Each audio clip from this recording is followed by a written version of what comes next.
Hello everyone, I am Anil Kumar, your biology teacher. Hope you are doing great. आज का जो हमारा topic है वो है जॉइंट्स। जॉइंट्स रिक्वायर्ड होते हैं किसी भी एक बड़ी बॉडी को स्ट्रेंथन करने के लिए या फिर कोई एक पर्टिकुलर एक्टिविटी करने के लिए। जैसे कि एक बड़ी बिल्डिंग भी है, उसके अंदर काफी सारी ब्रिक्स यूज की जाती है, तो उन ब्रिक्स को भी जोड़ने के लिए कई जगह जो है जॉइंट्स जो है देने होते हैं, ताकि वहां की जो स्ट्रक्चर जो है वो काफी ज्यादा स्टिफ जो है वो हो सके। सिमिलरली जहां पर भी हम गेट्स वगैरह बनाते हैं तो गेट्स के अंदर भी हम हिंज यूज करते हैं ताकि वो उसके साथ में जॉइंट हो सके एंड उसके अंदर जो मूवमेंट है ओपनिंग और क्लोजिंग की वो हो सके। हमारी बॉडी के अंदर भी एक काफी स्ट्रॉन्ग स्केलेटल सिस्टम है। उस स्केलेटल सिस्टम के अंदर मूवमेंट हो सके, इसी वजह से वहां पर कुछ जॉइंट्स जो है प्रेजेंट है जहां पर मूवमेंट है एंड कहीं पर रिजिडिटी को बढ़ाने के लिए एक अलग टाइप के जॉइंट जो है बने हुए हैं। So on the basis of movement, we can divide joints into three category. तो joint के अंदर हम तीन कैटेगरी जो है वो बना देते हैं।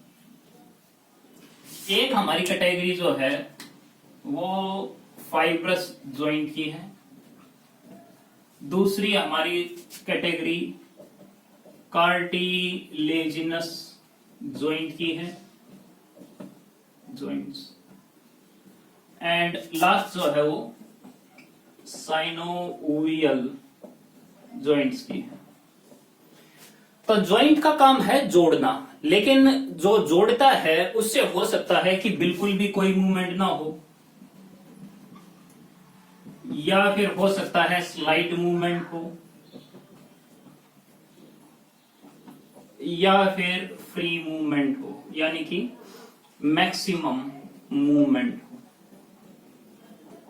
तो साइनोवियल जॉइंट हमारी बॉडी के अंदर जहां है वहां पर मैक्सिमम मूवमेंट होती है, कार्टिलेज जॉइंट जहां पर है वहां पर कम मूवमेंट होती है, एंड जहां पे फाइब्रस जॉइंट है वहां पे मूवमेंट ना के बराबर जो है होती है। यहां पर जो ना मूवमेंट करने का कारण है वो इस वजह से because they have white fibrous tissue that form suture। अगर हम एग्जांपल देखें तो हमारी स्कल जो है वहां पे, और जो टीथ का जॉइंट है इन मैंडिबल, मैंडिबल के अंदर देखें या फिर हम मैक्सिला के अंदर देखें तो वहां पर जो जॉइंट जो है वो नॉन मूवेबल है। जैसे यहां पर हमारे टीथ के अंदर जो जॉइंट है वो मूव नहीं करते, मूव अगर करेंगे तो फिर तो टूट ही जाएंगे, है ना। तो दांत और जो इनका नीचे सॉकेट है वो एक दूसरे के साथ में नॉन मूवेबल जॉइंट की वजह से जुड़ा हुआ है, जिसको हम फाइब्रस जॉइंट कहते हैं। सिमिलरली हमारी स्कल के अंदर भी देखेंगे तो ढेर सारे जॉइंट्स हैं, लेकिन उन जॉइंट के अंदर कोई भी मूवमेंट नहीं होती। वो जॉइंट इसी वजह से है ताकि जो एक बोन है वो दूसरी बोन के साथ में जुड़ी रहे।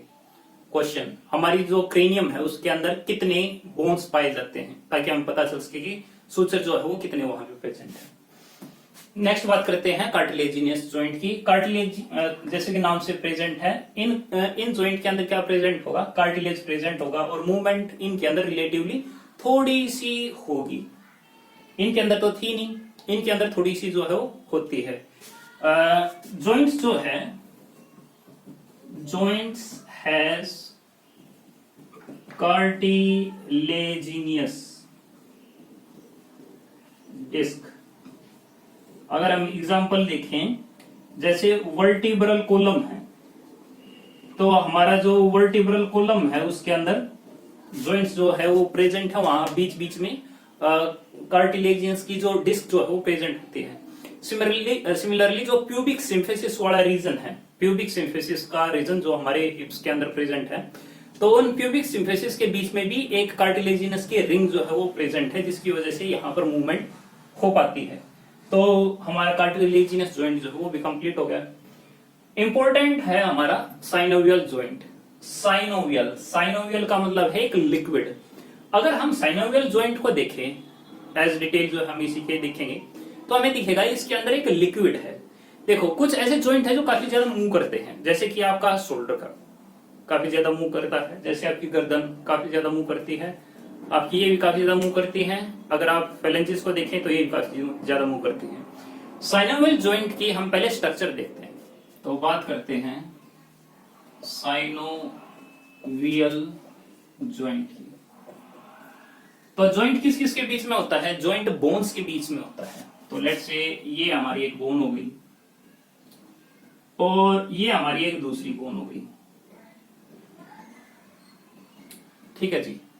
अब जो ये दो बोन हैं, ये दो बोन एक दूसरे के साथ में जुड़ी हुई नहीं है। तो ये बोन यहां पे आके खत्म हो सकती है और ये बोन जो है हमारी यहां पे आके खत्म हो सकती है। हमारी जो बोन है उसके बीच में क्या प्रेजेंट होता है? हमारी बोन के बीच में प्रेजेंट होता है क्या? Bone marrow. तो बीच में जो है बोन मैरो जो है वो प्रेजेंट है। तो ये मैं रेड कलर से दिखाने लग रहा हूं कि यहाँ बीच में क्या प्रेजेंट है? Bone marrow. तो ये हमारी बोन हो गई और ये हमारा बोन मैरो हो गया। बोन मैरो का फंक्शन क्या है?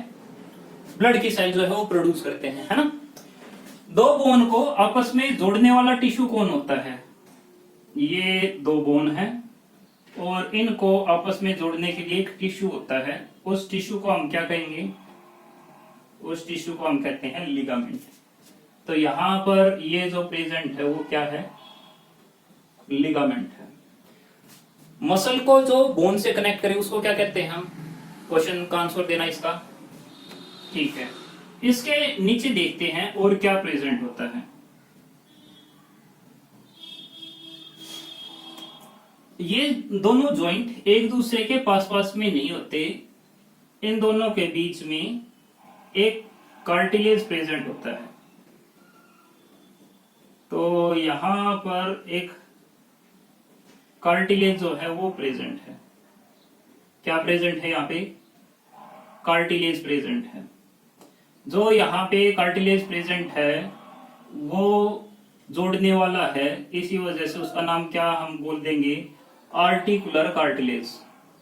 तो ये हमारा कार्टिलेज जो है प्रेजेंट है और इसको हम कह देंगे आर्टिकुलर कार्टिलेज। जो लिगामेंट है उसके साथ में एक चीज और जुड़ी हुई है।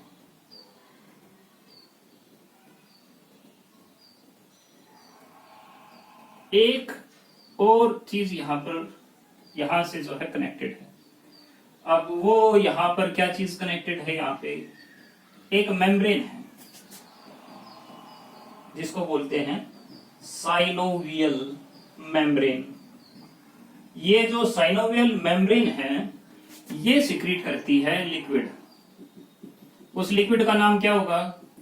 साइनोवियल फ्लूइड होगा।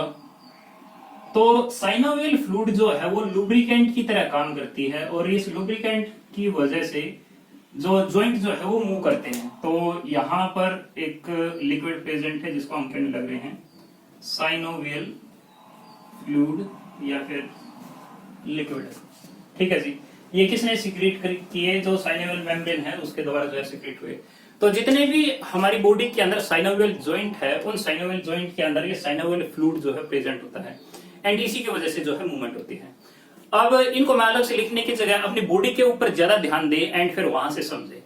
जैसे आपके शोल्डर है, अब शोल्डर के अंदर कितनी मूवमेंट हो जाती है ना। ऐसे भी मूवमेंट हो जाती है, ऐसे भी बिल्कुल सर्कुलर किसी भी तरीके से उसको मूव कर लो। तो हमारे ये जो जॉइंट है, यहाँ पर जो जॉइंट है उनको हम बोलते हैं बॉल एंड सॉकेट मूवमेंट, जो कि मल्टी एक्सियल है, किसी भी डायरेक्शन के अंदर मूव हो सकते हैं। सिमिलरली जो बॉल एंड सॉकेट यहाँ पर है वही बॉल एंड सॉकेट हमारे यहाँ नीचे भी प्रेजेंट है, जहां पे हमारे प्यूबिक सिम्फिसिस के साथ में जो फीमर बोन जो है वो जुड़ी हुई है।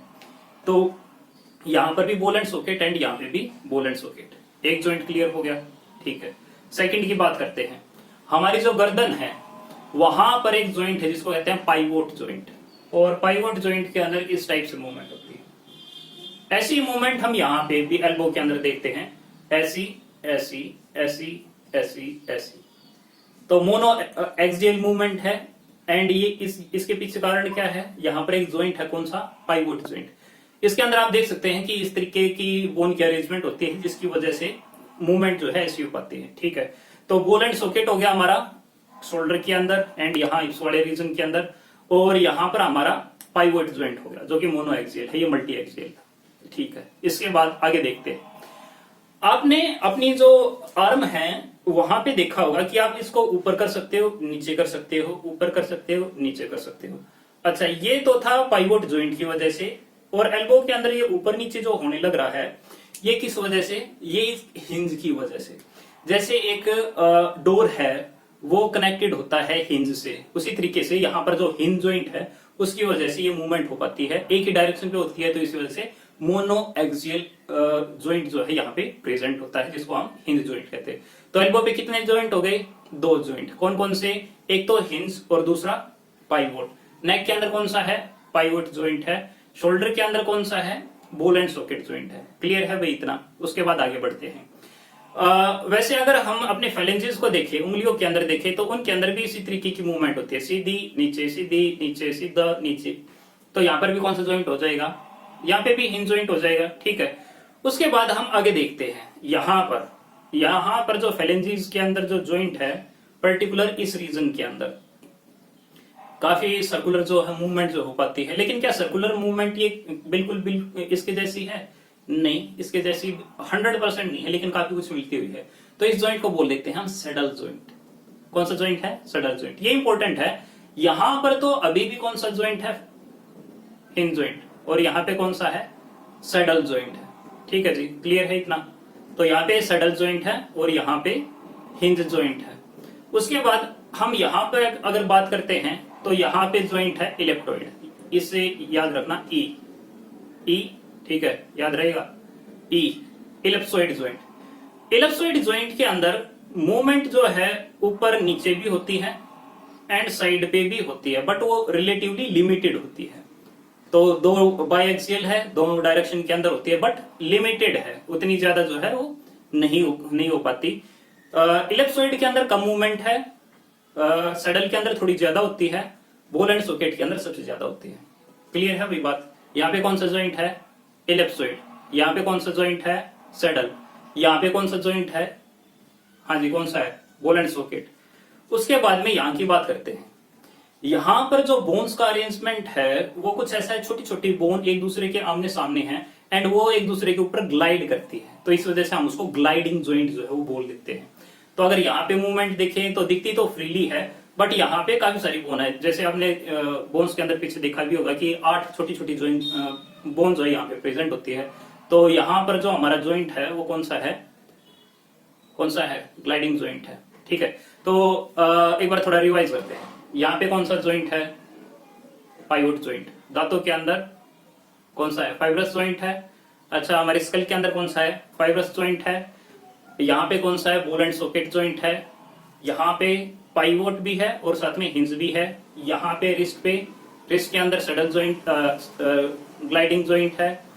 यहाँ पे इलिप्सोइड ज्वाइंट है। फेलेंजेस के अंदर हमारा हिंज ज्वाइंट है। अगर हम हिप्स की बात करें तो बीच में कौन सा है?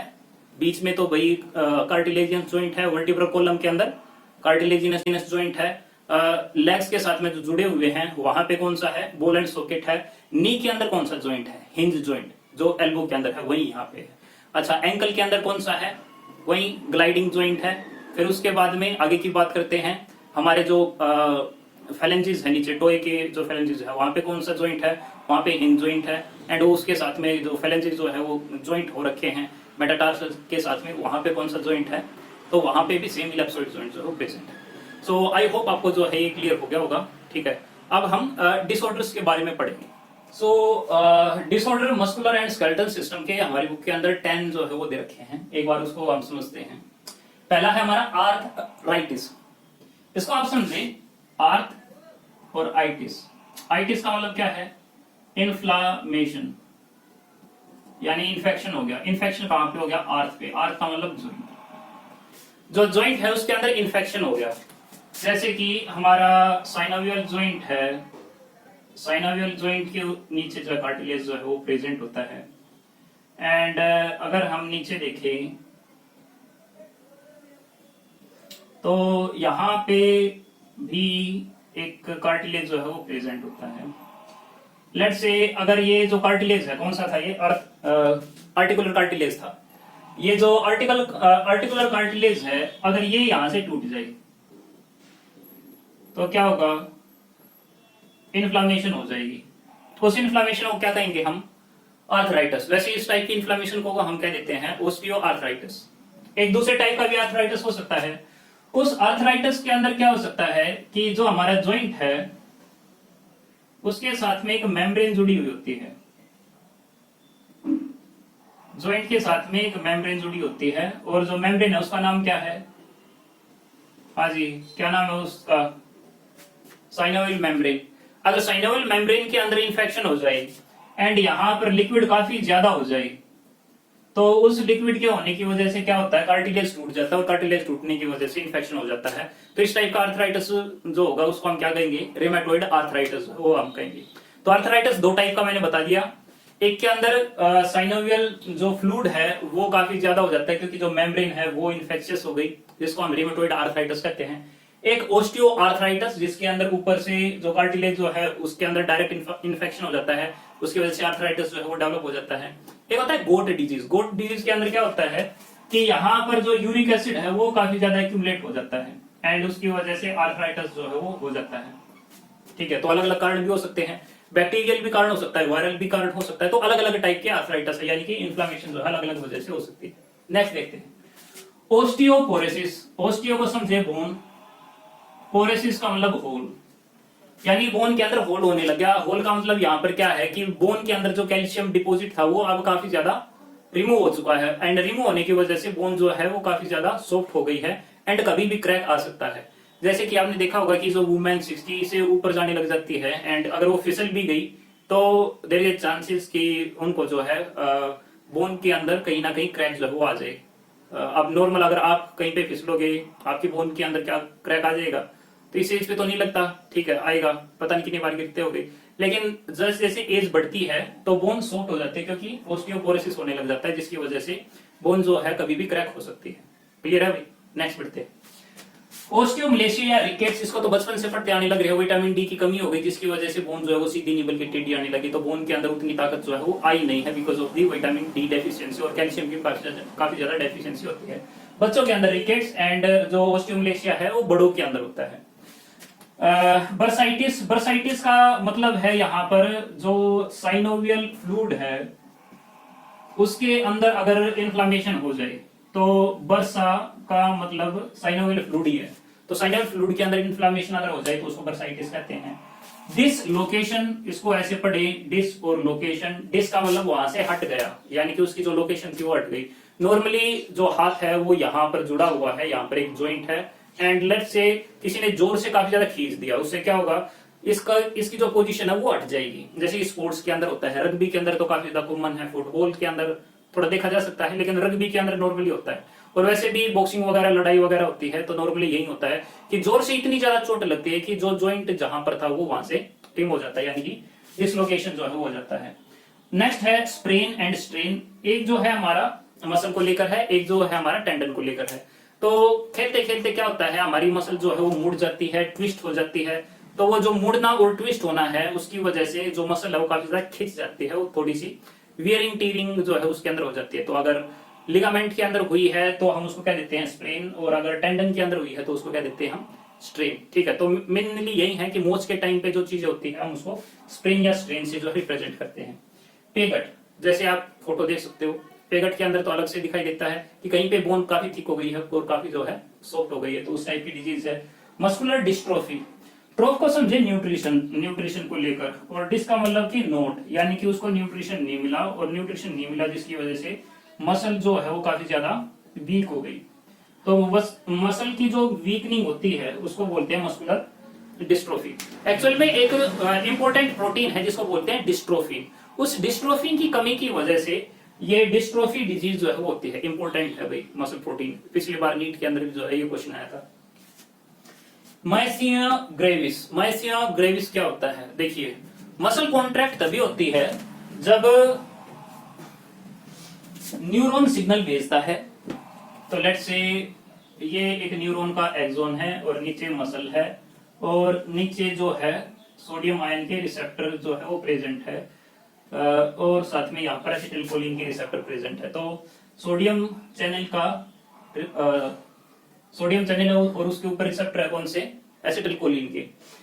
और होता क्या है कि यहां से जब केमिकल निकलते हैं एसिटिलकोलिन, तो ये इसके साथ बाइंड होते हैं, और जब इसके साथ बाइंड होते हैं तो सोडियम आयन का जो चैनल जो है वो खुलता है, उसकी वजह से सोडियम आयन अंदर जाता है और डिपोलराइजेशन होती है।